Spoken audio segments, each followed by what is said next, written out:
Hi everybody, welcome back to the HardReset.Info channel. Today I'm going to tell you how you can easily use the 100 mode on your Google Pixel 10 Pro.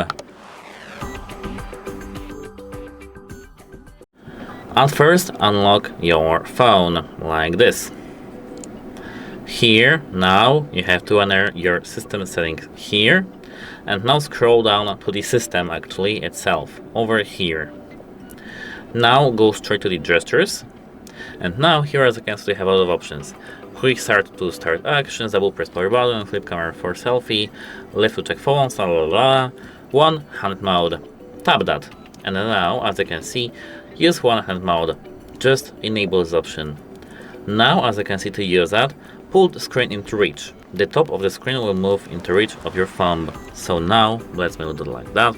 Take my phone into my hand, and if we do something like this, we'll enable the 100 mode. It works something like that. I've never used that, so yeah, that's why I don't know how to do so. But here you have the gesture.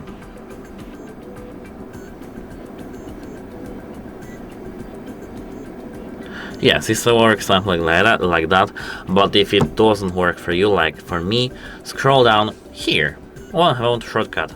Enable this 100 mode shortcut over here and tap OK. And now if you tap this button, you'll enable the 100 mode. And that is for this video. If you found this video helpful, please consider subscribing to our channel, leave a like and a comment. If you have any questions, as I said, leave a comment below. That's it, hope it helps you and have a nice day. Goodbye!